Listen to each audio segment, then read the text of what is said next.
નમસ્કાર, આપનું હાર્દિક સ્વાગત છે એજ્યુકેશન ઇન ગુજરાતી ચેનલમાં. આજનો આપણો વિડીયો લોકરક્ષક દળની પરીક્ષા માટે અગત્યનો બની રહેશે.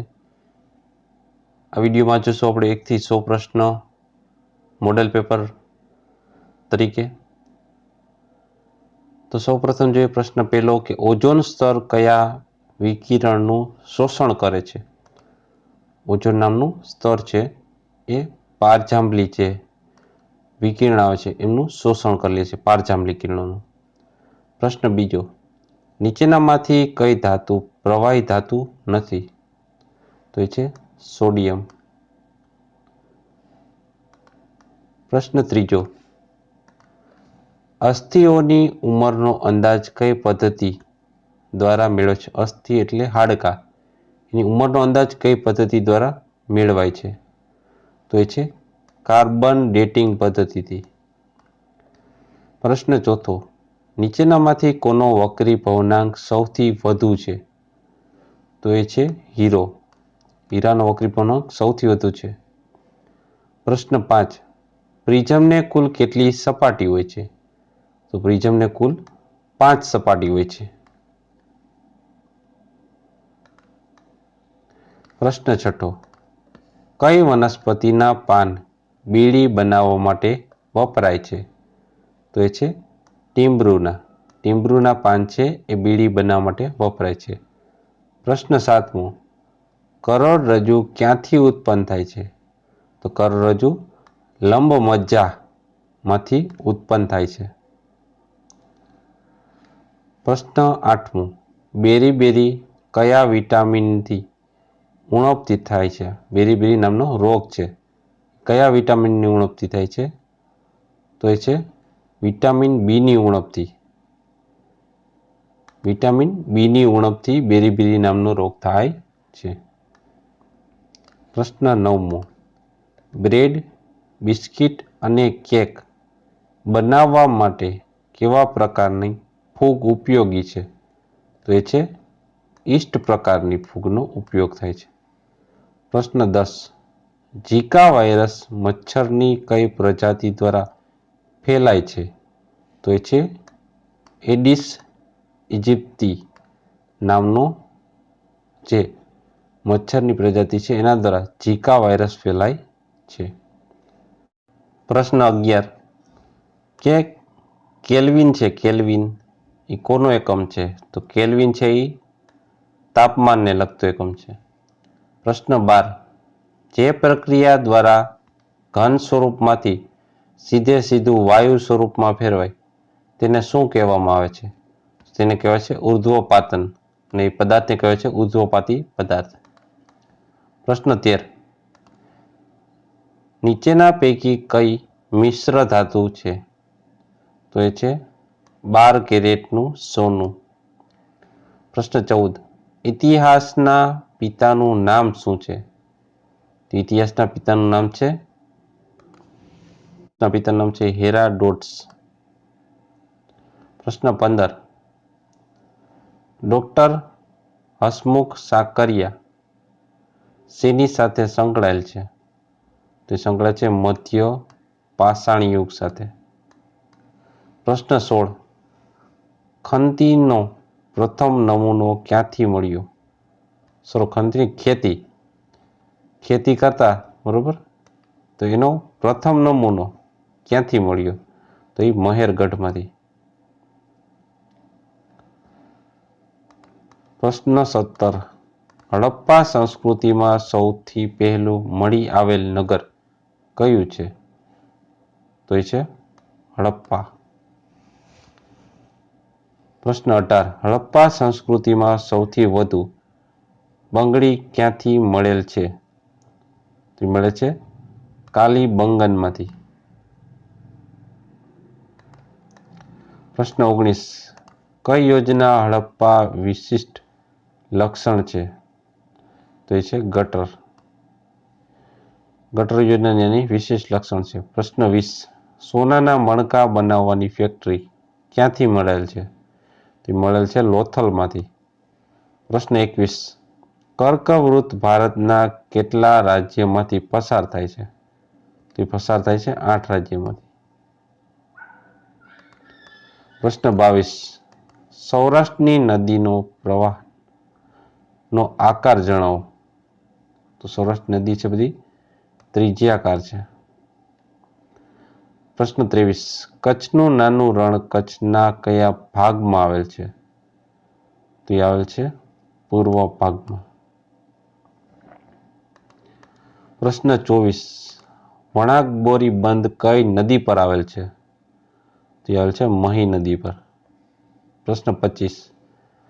ધાનેરા તાલુકો ગુજરાત રાજ્યના કયા જિલ્લામાં આવેલ છે? તો એ આવેલ છે બનાસકાંઠામાં. પ્રશ્ન 26. ગુજરાતમાંથી કયું વૃત્ત પસાર થાય છે? તો થાય છે કર્કવૃત્ત. પ્રશ્ન 27. ખોટું જોડકું શોધો. તો આમાં સુરખાબનગર રણ અભયારણ્ય જામનગર જિલ્લામાં આવેલ છે. આ જોડકું ખોટું છે. પ્રશ્ન 28. નીચે પૈકી કયો જિલ્લો ફક્ત સમશીતોષ્ણ કટિબંધમાં જ આવે છે? ફક્ત ને ફક્ત. તો એ છે બનાસકાંઠા. પ્રશ્ન 29. મળતા મળી ગઈ મોંઘેરી ગુજરાત, ગુજરાત મોરી મોરી રે કાવ્ય પંક્તિ કયા કવિની છે? તો એ છે ઉમાશંકર જોશીની. પ્રશ્ન 30. રંગતાળી રંગતાળી રંગતાળી રે રંગમાં રંગતાળી હે માં ગબ્બરના ગોખવાળી રે રંગમાં રંગતાળી. આ કાવ્ય પંક્તિ કયા સાહિત્યકારની છે? તો એ છે વલ્લભ મેવાડા. પ્રશ્ન 31. જે કામ 12 માણસો 9 દિવસમાં પૂરું કરે છે તો તે જ કામ 18 માણસો કેટલા દિવસમાં પૂરું કરે? તો એ છે 6 દિવસમાં. પ્રશ્ન 32. 1, 4, 9, 16 તો ત્યારબાદ શું આવશે? ત્યારબાદ આવશે 25. પ્રશ્ન 33. નીચેનામાંથી કયું લીપ વર્ષ નથી? તો એ છે 1800. પ્રશ્ન 34. કઈ સંખ્યા સૌથી મોટી સંખ્યા છે નીચેમાંથી? તો -10 છે એ આ નીચેનામાંથી મોટી સંખ્યા છે. પ્રશ્ન 35. મહેશ તેના મિત્રને એક છોકરીનો પરિચય કરાવવા કહે છે કે આ મારા દાદાના એકના એક પુત્રની પુત્રી છે. તો આ છોકરી મહેશની શું સગી થાય? તો એ થાય એમની બહેન. પ્રશ્ન 36. SCE નું GIK થતું હોય તો PRQ નું શું થશે?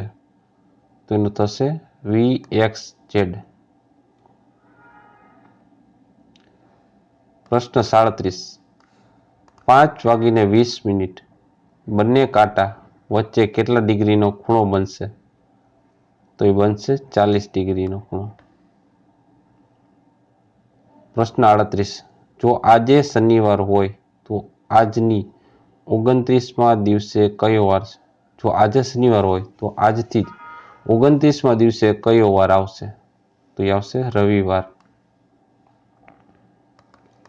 પ્રશ્ન 39. 5 વસ્તુની મૂળ કિંમત 4 વસ્તુની વેચાણ કિંમત જેટલી રાખવામાં આવે તો વેપારીને કેટલા ટકા નફો થશે? તો એ થશે 25%. પ્રશ્ન 40. 9, 11, 27, 9, 56, 19, 11, 24, 30 ને 11 આપેલ પ્રાપ્તાંકમાં બહુલક શોધો. સૌથી વધારે વાર શું આવે છે? એટલે બહુલક થયો. તો એ છે 11. 11 કેટલી વાર આવ્યો? 1, 2 ને 3 વાર. એટલે બહુલક એટલે વધારે વધારે આવતી રિપીટ થતી સંખ્યા 11 છે. પ્રશ્ન 41. જુદા જુદા પર્સનલ કોમ્પ્યુટરનું જોડાણ કરીને શું રચી શકાય? તો એ છે નેટવર્ક રચી શકાય. પ્રશ્ન 42. કોમ્પ્યુટરને માહિતી તથા સંદેશો શાનાથી પરથી આપવામાં આવે છે? તો આપવામાં આવે છે CPU દ્વારા. પ્રશ્ન 43. આમાંથી કયું કોમ્પ્યુટર નથી? તો PASEO. પ્રશ્ન 44. કોમ્પ્યુટરનો નાનો એકમ એટલે? નાનો એકમ એટલે થશે બીટ. પ્રશ્ન 45. મોનિટરનું રિઝોલ્યુશન શેમાં માપવામાં આવે છે? તે માપવામાં આવે છે DPI દ્વારા. પ્રશ્ન 46. કોમ્પ્યુટરમાં એનાલોગ શબ્દ કઈ ભાષાનો છે? તો એનાલોગ શબ્દ છે એ ગ્રીક ભાષાનો શબ્દ છે. પ્રશ્ન 47. વર્ડમાં મેલ મર્જ ઓપ્શન કયા મેનુમાં આવે છે? તે આવે છે ફાઇલમાં. પ્રશ્ન 48. CCCનું આખું નામ શું થાય છે? તે થાય છે કમ્પ્યુટર કોર્સ સર્ટિફિકેટ. પ્રશ્ન 49. ઓજસ વેબસાઇટનું પૂરું નામ શું છે? તો એ છે ઓનલાઈન જોબ એપ્લિકેશન સિસ્ટમ. પ્રશ્ન 50. ઇન્ટરનેટનું પૂરું નામ જણાવો. તો ઇન્ટરનેટનું પૂરું નામ છે ઇન્ટરકનેક્ટેડ નેટવર્ક. પ્રશ્ન 51. કઈ સમિતિની ભલામણને આધારે મૂળભૂત ફરજોનો સમાવેશ થયો છે? તો એ છે સરદાર સ્વર્ણસિંહ સમિતિ દ્વારા. પ્રશ્ન 52. ભારતના બંધારણના આમુખને ભારતની રાજકીય જન્મ કુંડળી તરીકે ઓળખાવનાર કોણ હતા? તો એ હતા શ્રી પંડિત જવાહરલાલ નહેરુ. એટલે ડી જવાબ આવશે. પ્રશ્ન 53. કયા બંધારણીય સુધારાથી સંપત્તિના અધિકારને મૂળભૂત હકોની યાદીમાં તે રદ કરવામાં આવ્યો છે? તો એ છે 44મો સુધારાથી. પ્રશ્ન 54. બંધારણ સભાની પ્રથમ બેઠક ખાલી જગ્યાના રોજ મળી છે? તો એ છે 9 ડિસેમ્બર 1946ના રોજ. પ્રશ્ન 55. ભારતનું સૌપ્રથમ ઇન્ટરનેટ સર્વિસ પ્રોવાઈડર નીચે પૈકી કયું છે? તો એ છે VSNL. પ્રશ્ન 56. આઈપીસી કયા દિવસે પસાર કરાયો હતો? તે છે 6 ઓક્ટોબર 1860ના રોજ. પ્રશ્ન 57. ગુનાની વ્યાખ્યા આઈપીસીની કઈ કલમમાં છે? તો એ કલમ નંબર છે 40. જવાબ આવશે ડી 40. પ્રશ્ન 58. સામાન્ય અપવાદો આઈપીસી કઈ કલમો આવરી લે છે? તો એ છે 96 થી 106ની. પ્રશ્ન 59. નીચેના કિસ્સાઓમાં શરીરના ખાનગી બચાવ માટે સામ્યવાળી વ્યક્તિનું મૃત્યુ પણ નિપજાવી શકાય છે. એ કઈ એક બાબત ખોટી છે તે જણાવો. તો એ છે રાજ્ય સેવકના કૃત્યને લીધે મૃત્યુનો ભય નથી. આ વિગત છે એ ખોટી છે. પ્રશ્ન 60. જાહેર સુલેહ શાંતિ વિરુદ્ધના ગુના EPOના કયા પ્રકરણમાં છે? તો એ છે પ્રકરણ નંબર 8માં. પ્રશ્ન 61. ગેરકાયદેસર મંડળીના સભ્ય હોવા અંગેની શિક્ષા કઈ કલમમાં છે? તો એ છે કલમ 143માં. પ્રશ્ન 62. CRPC કયા વર્ષ અમલમાં આવ્યો? CRPC તો છે 1 એપ્રિલ 1974ના રોજ. પ્રશ્ન 63. જે કેસમાં કોઈ પોલીસ અધિકારી વોરંટ વગર પકડી શકે નહીં તેવો ગુનો એટલે કે? તો એ છે પોલીસ અધિકાર બહારનો અથવા તો નોન કોંગેજેબલ ગુનો હોય તો. પ્રશ્ન 64.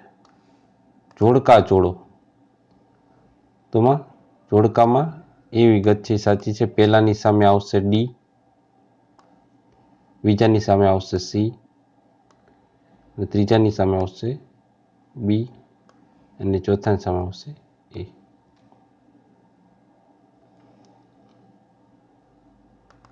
પ્રશ્ન 65. ખરું વિધાન જણાવો. નીચેનામાંથી સાચું વિધાન કયું છે?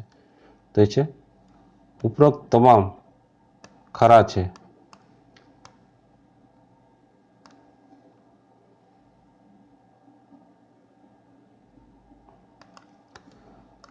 પ્રશ્ન 66 ધરપકડ કરનાર અધિકારીની ફરજો અને ધરપકડની પ્રક્રિયા અંગેની જોગવાઈ કઈ કલમમાં છે? તો છે 41B માં. પ્રશ્ન 67 જુબાની આપનાર વ્યક્તિ એટલે? તો એ છે સગીર હોઈ શકે. પ્રશ્ન 68 એક જ વ્યવહારના ભાગરૂપે કરેલ કથન સુસંગત માનવામાં આવે છે? તો એ સત્ય છે. પ્રશ્ન 69 સમન્સની બજવણી કોણ કરી શકે? તો પોલીસ અધિકારી, અદાલતનો અધિકારી અને જાહેર સેવક, એટલે આપેલ તમામ છે એ સમન્સની બજવણી કરી શકે છે. પ્રશ્ન 70 કોઈ પણ વ્યક્તિની ધરપકડ અંગે કઈ બાબત ધ્યાનમાં રાખવાની છે? તો એ છે આપેલ તમામ.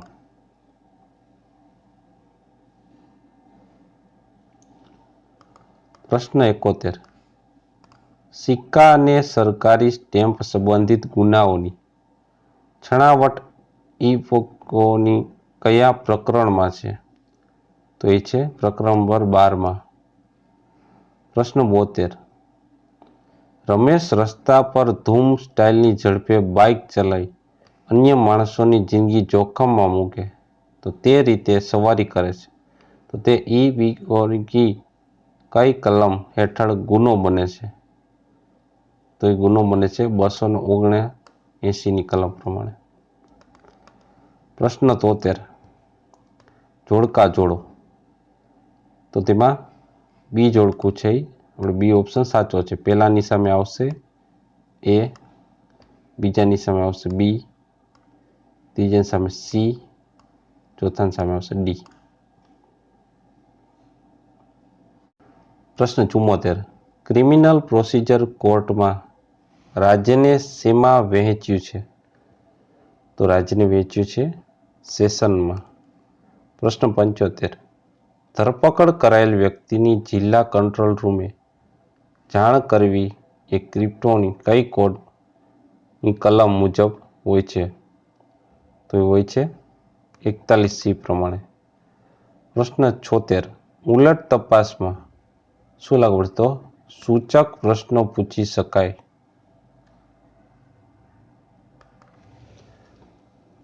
પ્રશ્ન 77 સાબિતીનો બોજો કોના પર હોય છે? તો એ હોય છે તરલ. તે તરલ છે. પ્રશ્ન 78 FIR માટે શું સાચું છે? તો એ છે આપેલ તમામ. 3 સાચા છે. પ્રશ્ન 79 રાજ્યસભાનું વિસર્જન કોણ કરે છે? તો કરે છે કોઈ નહીં. પ્રશ્ન 80 ગુજરાતમાં કુલ કેટલી વખત રાષ્ટ્રપતિ શાસન અમલી બનેલ છે? તો છે 5 વખત. પ્રશ્ન 81 લોકસભાના અધ્યક્ષ તેનું રાજીનામું કોને આપે છે? તે આપે છે લોકસભાના ઉપાધ્યક્ષને. પ્રશ્ન 82 ઈજા શબ્દની વ્યાખ્યા આઈપીસીની કઈ કલમમાં છે? તો એ છે 44મી કલમમાં. પ્રશ્ન 83 દહેજ મૃત્યુ, ડાવરી મૃત્યુ કે ડાવરી ડેથ એટલે કે શું થાય? એટલે થાય છે સ્ત્રીના લગ્ન થયાના 7 વર્ષની અંદર તે બળી જવાની શારીરિક ઈજા કે અન્ય રીતે મૃત્યુ પામી હોય તેના સગાઓ એ દહેજની માંગણી સાથે ક્રૂરતા આચરી હોય એ. પ્રશ્ન 84 ચોરી પ્લસ બળ એટલે શું કહેશું એને? કહેવાય લૂંટ. પ્રશ્ન 85 વગાડની વ્યાખ્યા ઈ-પોકોની કઈ કલમમાં છે? તો એ છે 425માં. પ્રશ્ન 86 આરબીઆઈ એ પ્રથમ નોટ ક્યારે બહાર પાડી હતી? તો એ છે 1938માં. પ્રશ્ન 87 રૂપિયાની સાઇન કયા વ્યક્તિએ આપી હતી? તે આપે છે ઉદયન ધર્મલિંગન. પ્રશ્ન 88. ભારતીય તરુણ તરુણીઓ વડીલ સાથે સુખ દુઃખ તો એમાં આવશે પ્રત્યાયન નહિવત કરે છે. પ્રશ્ન 89. અસામાજિક તત્વોની સાથે તાદાત્મ્ય અનુભવવાથી શું થાય છે? તો એ થાય છે એક પણ નહીં, કાંઈ નથી થતું એમાંથી. પ્રશ્ન 90. સીમા પોતાનો જાતને પ્રિયંકા ચોપડા માને છે. આ કઈ બચાવ પ્રયુક્તિ છે? તો એ છે તાદાત્મ્ય. પ્રશ્ન 91. તાજેતરમાં જ ભારતે કયા દેશમાં આવેલા ભૂકંપ અને સુનામીમાં સહાય માટે ઓપરેશન સમુદ્રી મૈત્રી દ્વારા મદદ પૂરી પાડી છે? તો એ છે ઇન્ડોનેશિયામાં. પ્રશ્ન 92. તાજેતરમાં કયા મહાનુભાવોની નાયબ રાષ્ટ્રીય સુરક્ષા સલાહકાર પદે નિયુક્તિ થઈ છે? તો એ છે R.N. રવિની. પ્રશ્ન 93. ભારત અને વિયેતનામના તટરક્ષક દળોની પ્રથમ કવાયતનું નામ જણાવો. તો એ છે સહયોગ HOPTEC 2018. પ્રશ્ન 94. Weight lifter Jeremy Lalrinnunga youth ઓલિમ્પિકમાં ગોલ્ડ મેડલ જીતનારો ભારતનો પ્રથમ એથ્લીટ બન્યો. તે કયા રાજ્ય સાથે સંબંધિત છે? તો એ છે મિઝોરમ. પ્રશ્ન 95. તાજેતરમાં જ જેમ્સ પી એલિસન અને તાસુકો હોન્જો ને વર્ષ 2018નું કયું નોબેલ પારિતોષિક એનાયત થયું છે? તેને થયેલ છે મેડિસિનને લગતું. પ્રશ્ન 96. તાજેતરમાં ICICI બેંકના CEO પદેથી કોણે રાજીનામું આપ્યું? તે આપેલ છે ચંદા કોચરે. પ્રશ્ન 97. એશિયન પેરા ગેમ્સમાં મનીષ નરવાલે કઈ રમતમાં રેકોર્ડ સર્જી ગોલ્ડ મેડલ જીત્યો છે? તો એ છે શૂટિંગમાં. પ્રશ્ન 98. તાજેતરમાં જ ભારતે સંયુક્ત રાષ્ટ્ર નિશસ્ત્રીકરણ પરિષદના રાજદૂત તરીકે કોને નિયુક્ત કર્યા છે? તો એ છે પંકજ શર્મા. પ્રશ્ન 99. ભારત અને એશિયાનું પ્રથમ ડોલ્ફિન સંશોધન કેન્દ્ર બિહારના પટણામાં કઈ નદીના કિનારે સ્થાપેલ છે? તો એ છે ગંગા. પ્રશ્ન 100. સ્વચ્છ સર્વેક્ષણ ગ્રામીણ એવોર્ડ 2018 અંતર્ગત નોંધાયેલું શ્રેષ્ઠ રાજ્ય અને શ્રેષ્ઠ જિલ્લો જણાવો. તો એ છે હરિયાણા રાજ્ય છે અને શ્રેષ્ઠ જિલ્લો છે સતારા. તો આ હતા લોકરક્ષક દળની પરીક્ષા માટે અગત્યના 1 થી 100 પ્રશ્નો. જોતા રહો એજ્યુકેશન ગુજરાતી અને શીખતા રહો. Thank you. આભાર.